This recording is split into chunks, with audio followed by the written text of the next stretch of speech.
ደብረ ብርሃን ላይ ኑሮ ውድ ነው ይባላል። ዛሬ በደብረ ብርሃን ከተማ በዚህ 700 ብር የወር አስቤዛይ ማለትም ዘይት፣ ሽንኩርት፣ ቃሪያ እንዲሁም ቲማቲም መግዛት እችላለሁ ወይስ አልችልም የሚለውን አብረን እናያለን። እስከ መጨረሻው ድረስ ተከታተሉ።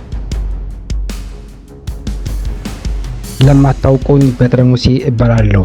የቀን ሰራተኛ ነኝ።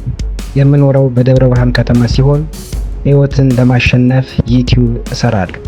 ታዲያ ይህን ማገዝ ከፈለጋችሁ ይህን ቪዲዮ ላይክ፣ ቻናሉን ሰብስክራይብ ማድረጋችሁን አትርሱ። የመጀመሪያ ስራችን የሚሆነው ዘይት መግዛት ነው። አሁን ወደ ሱቅ እየገባን ነው። ባለ ሱቅ ዘይት አለ?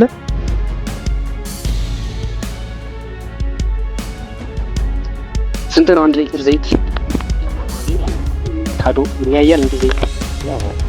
እሺ አራካራ ማንኛው ሲስተም እና እሺ ካዶ ውስጥ እሺ 440 ብር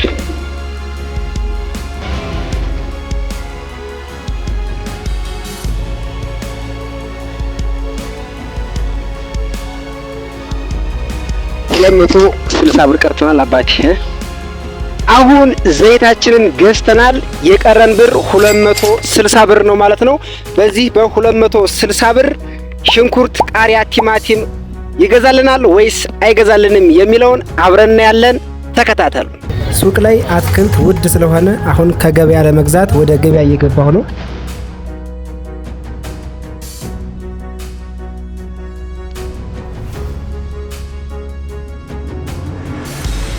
የለም እዚህ ጋር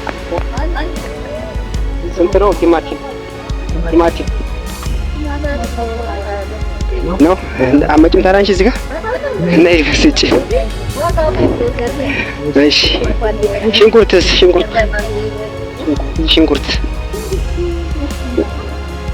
እና ሽንኩርት አይደለም ግን ቲማቲም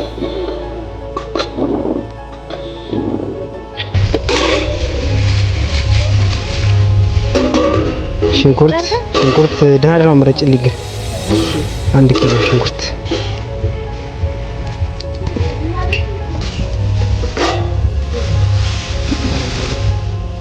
ቃሪያ 30 አርኪልኝ።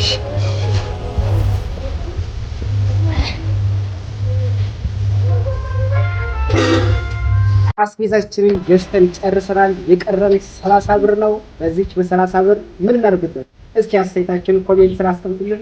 በመጨረሻም ወደ ቤቱ መጥቼ ይህንን ለሰጠኝ ለእግዚአብሔር ምስጋናዬን አቅርቤ ጉዞ ወደ ቤቴ። በዛሬው ዕለት በ700 ብር የወር አስቤዛዬ ተሟልቶ ማየቴ ለልቤ ሰላም ሰጥቶኛል። እናንተስ ወዳጆቼ በዚህ የኑሮ ውድነት ውስጥ ሆናችሁ ለወር አስቤዛ ምን ያህል ታወጣላችሁ?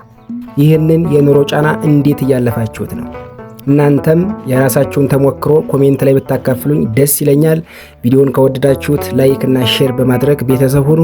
ስለምታደርጉልኝ ድጋፍ ሁላችሁንም ከልብ አመሰግናለሁ። በድጋሚ እስከምንገናኝ መልካም ቆይታ።